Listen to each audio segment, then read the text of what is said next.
I'm Mike Quackenbush, and this is Till We Make It. If you are passionate about professional wrestling and you're never done learning all about it, then you've landed in the exact right place. What are you waiting for? Go ahead and join the Till We Make It tribe.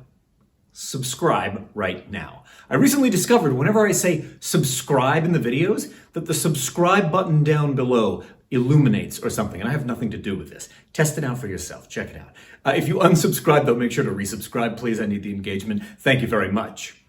Almost 20 years ago, Gregory Iron first stuck his foot in the pro wrestling door. He broke in the greater Cleveland area. He came up under Coach JT Lightning alongside Johnny Gargano and others. But unlike everybody else, Greg had a very specific challenge he had to overcome en route to becoming a working pro. He was born with cerebral palsy. And to talk a little bit about his experience, both training and performing in the ring, I asked him to join me, and that conversation is next. Greg, thank you for making time to do this and to talk a little bit about your own experience. And I want to go all the way back to when you were breaking in, or even before that, really. When you made up your mind that you wanted to pursue pro wrestling, what was the reaction of your parents, your friends? What kind of things were they saying to you at that moment? I think the reaction was just sort of disbelief and doubt because, I mean, I grew up loving wrestling my whole life and they knew that I wanted to get involved with it somehow. But the act of being physical with it and actually being a wrestler, it just seemed crazy. Not only because, you know, I have a disability from birth, but I'm not the biggest guy in the world. When you look at me, you don't imagine professional wrestler. So at 5'4" and, you know, at the time, probably like 110 pounds, it just doesn't seem realistic. Like literally, I was in disbelief that I was going to stop growing at 5'4". Like I can specifically remember, and I tell the story all the time, going to the WWF Invasion pay-per-view because it was in Cleveland. And I went with my friend Sean, and I remember buying a large Invasion shirt and looking at my friend Sean and saying, well, you know, I'm going to grow into it. And at this point, I was like almost 16. So needless to say, I still have that Invasion shirt, but I've never grown into it. So very sad situation. You remember back then, who was like the biggest or the smallest guy on the WWF roster? Like who would have been closest to you in size back then? I mean, if we're talking 2001, this is right before Rey Mysterio comes in, and right. I can't think of the smallest guy on the WWF roster at the time, but I mean, Rey was always sort of an inspiration, and I didn't have an athletic bone in my body to save my life as far as I knew. But I thought if I could be a wrestler, it would be because of a guy like Rey Mysterio, who in a lot of ways was paving the way. I mean, obviously he was doing stuff in Mexico, but for me, watching WCW when he came in and wrestled Dean Malenko and the stuff that he was doing with Dean was an inspiration too. I mean, small technical style, seeing guys like that, it made the impossible seem possible. Mm-hmm. And you would probably know this, the answer to this question more readily than I. Was there someone out there already who had successfully trained as a pro wrestler who had also basically they had lived with CP and yet found a way into wrestling? Or do you feel like, no, I was probably the first?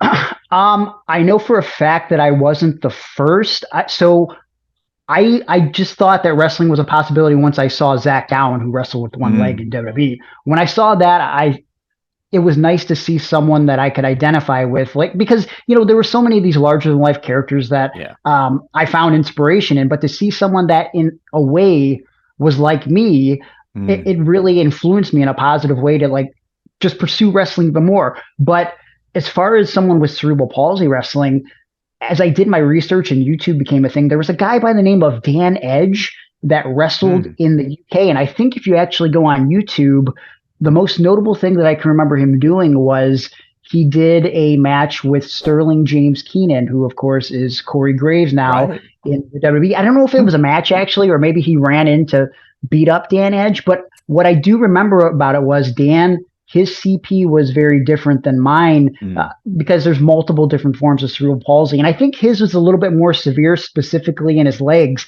And what stood out to me was Sterling went to whip him into the ropes, and he had a hard time running. So it looked very unrealistic for him to be running into the ropes and coming back. And I just knew that if I were to become a pro wrestler, it was going to take some time and effort to figure out how to make the unrealistic realistic. Like you have to create believability in a situation where not only you're outsized, but you physically, you know, you don't have all your limbs working. So how do you make the audience suspend their disbelief and believe that a 5'4" guy with only one functioning arm can beat someone in a match? And that was, you know, the biggest challenge right off the rip.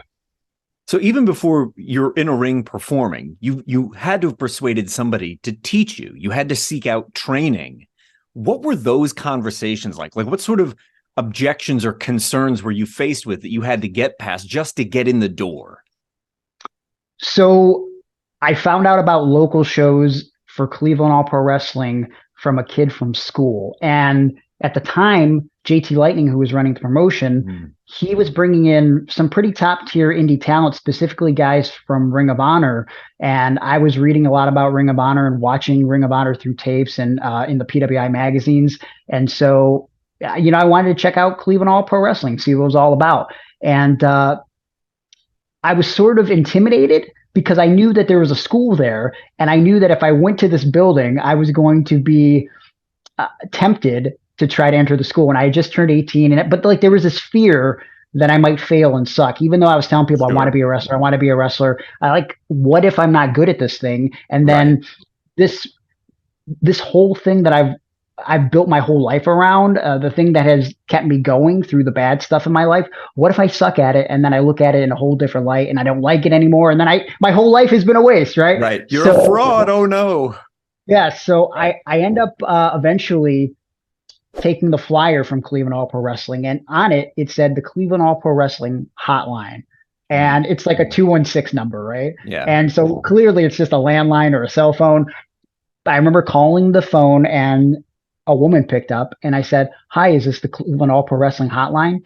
And she goes, hold on one second. And she hands the phone over to someone who turned out to be JT Lightning. He's like, "What's going on, dude?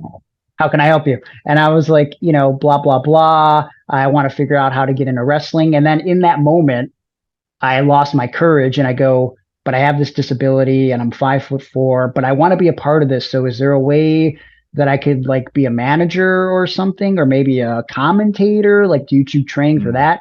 And as I would grow to know JT, he wasn't the nicest guy in the world, but in that moment, he said something that is one of the nicest, most profound things that someone ever asked me in professional wrestling. Goes, "Let me ask you a question, dude. Is wrestling in your heart?"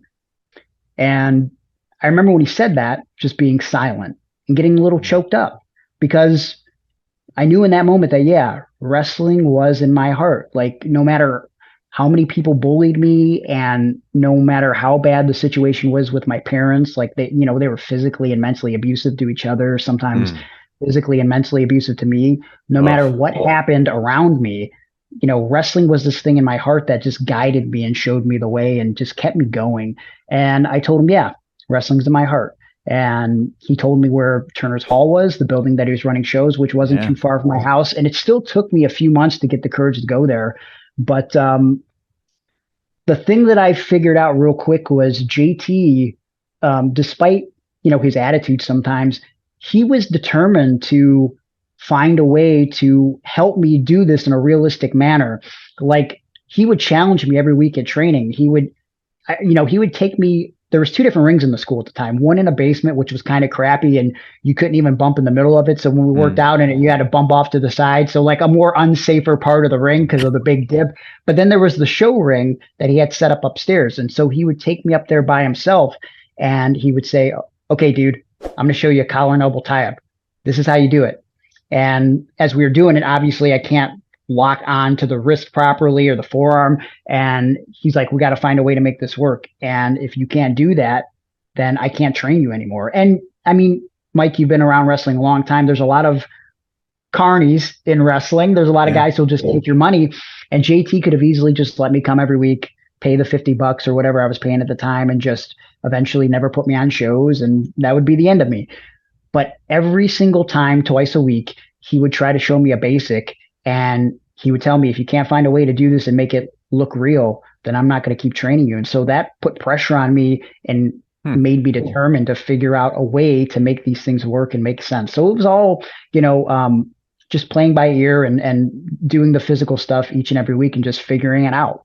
And was there ever an occasion when you had to do that and there was a certain physical mechanic of wrestling that you couldn't do, but like that didn't stop your progress? Like, I can't do exactly this, but instead I can do this. Well, you know what? It's funny because one thing that we tried to do early on was, if anybody's ever watched any of my matches, when I get whipped into the ropes, I pivot to the left. And if you know anything about wrestling, when you hit the ropes and you have to grab the top, you have to pivot to the right. So as time has gone on, I've tried to avoid having guys whip me or just throw me by my head, because I guess in my mind, I could turn to the left and it makes more sense. Or if they whip me further away, I have more time to turn and, whatever. I try to use my own momentum most of the time. But when I started, one of the things we tried to do was, at me and Johnny, it was the, how Mike Quackenbush hits the ropes, right? So like pivot and then grab the middle rope to see if I could do it that way, but pivot the conventional way. But because of cerebral palsy, it's most notably on my right side in my arm and hand. It is still in my leg. And so the act of pivoting to my right is very, very awkward. So I never quite got that. But as I said, it was like figuring out ways to still make the whip the way I do it make sense over time. One thing that I remember being really hard for me to do early on was an arm drag. And that's because JT was teaching them kind of like the old school way of like dropping to the knee and doing it. And I would do it dozens and dozens and dozens of times. And not only was I sucking at them, but it didn't help that JT was like at me yelling every single second, like, dude, do it again, do it again, do it again. What the heck's wrong with you? And it was much more explicit than that. Right, but, of course. Eventually, just working with Johnny Gargano by myself, which was a blessing in disguise, because even though we were about the same age and he had only been training a little bit longer than me, Johnny as well as I do, the dude was always a prodigy, and just there was something special about him. So he took his time with me, and eventually, I don't know why this wasn't JT didn't give me this as an option. I would just start doing the Ricky Steamboat floating arm drags, and it looked much better. It felt better. But that's just one example of like trial and error, figuring out what works and never quitting. Because if you quit, then, you're out of the game. Like you just have to keep trying and see what works best for you. Right. Like, I think that's a powerful theme in the parts of your story. I don't know everything, but the persistence is there, but also something, and I don't know that you get enough credit for this, is your adaptability. You constantly adapt to situations. And I think that's why maybe some people who get tripped up during the training process, you were able to, it didn't matter what the challenge was, you modified, you adapted, you had that versatility, and then you were able to go on. And I'm curious, what do you think it was like once JT saw that in you, right? Because as you said, right, he could be a very challenging trainer. He was very demanding. Do you think that earned you a measure of respect in his eyes, or you feel like maybe we're giving him too much credit there? I think it took some time. One thing I'll say is that, he never kicked me out. And also when I started, if I'm being completely honest, I felt like I had a point to prove to the people in my life that doubted me, but instead of showing people what I did, I would talk a lot of trash. Okay. And so I had a problem with like going on indie message boards and trying to defend my school and like anything they would say about my teacher, even if he was mean to me, like, you can't talk trash about him and you can't talk about our promotion.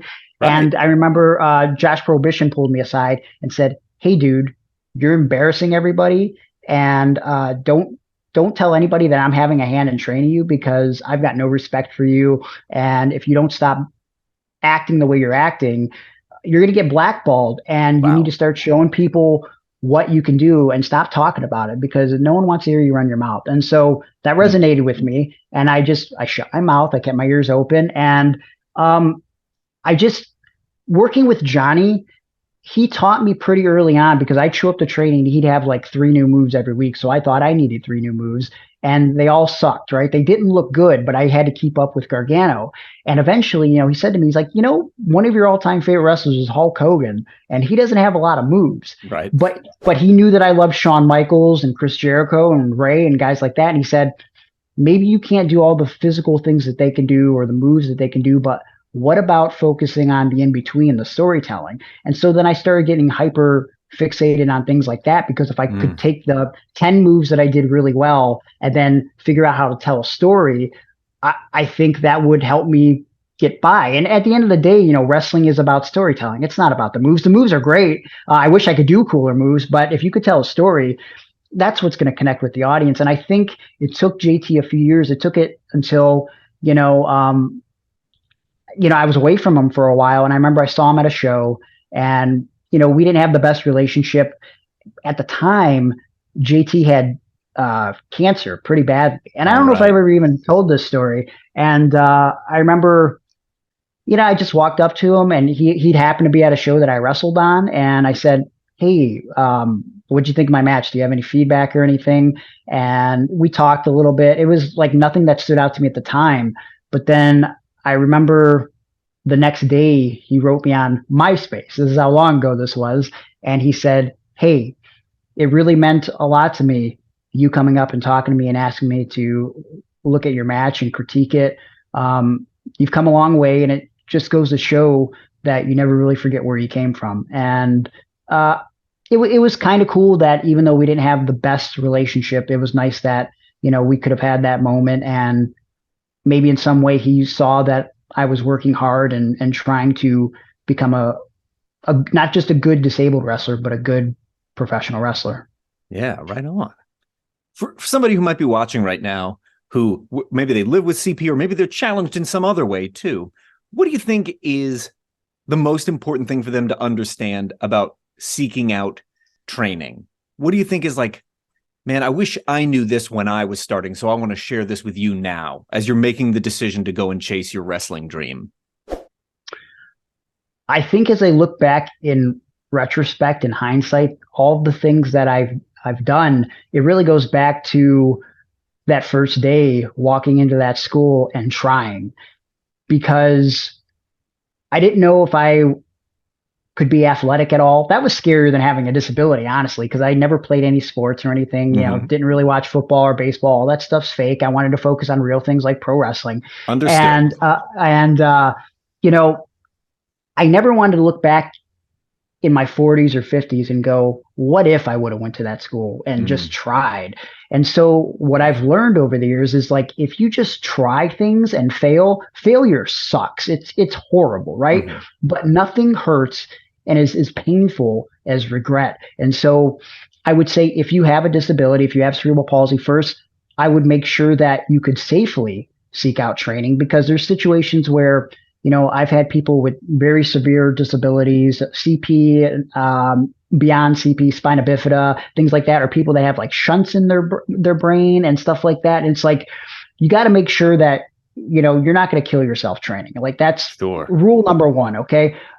Rule number two, if you can't do it physically, and I like to think this about myself, I think that I would have found a way to do something in wrestling, because, as we said at the start of this, wrestling is in my heart, right? And I think if you really love and care about this, the be all end all isn't what happens in the ring. Right. There's so many people that make wrestling work behind the scenes, on the camera in different ways. So, if the door closes on the wrestling aspect, don't quit, because there's still something for you potentially if you want to pursue this.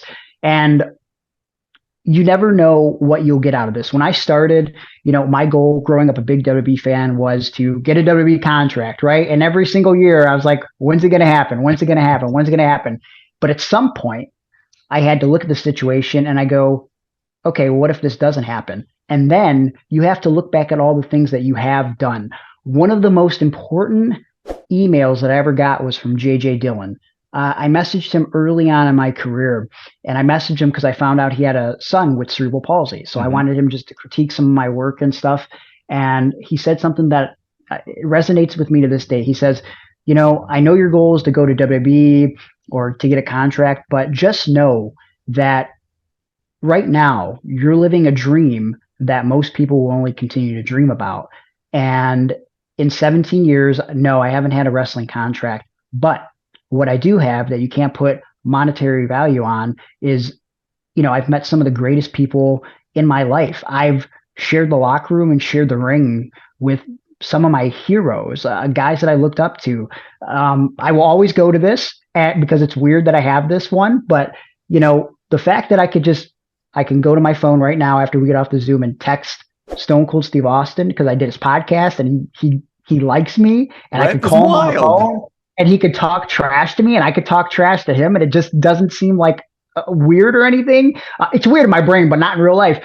It is mind-boggling. You never know what you can get out of this. And if you're in wrestling, disability or not, to make money, you're in it for the wrong reason. So just realize that you could attain so much from this business, a dream that most people will never get to live out. So that's my advice. That's my rambling. Well, that's awesome, Greg. Thank you very much. And yeah, not only are you adaptable, and of course, you're an inspiration to so many people, you're quite eloquent as well, my friend. I don't know about that. I feel like sometimes I just talk in circles, and as I'm talking, I'm like, wait a minute, what's the point to this? What's the point to this? Get back on track. You have me completely fooled.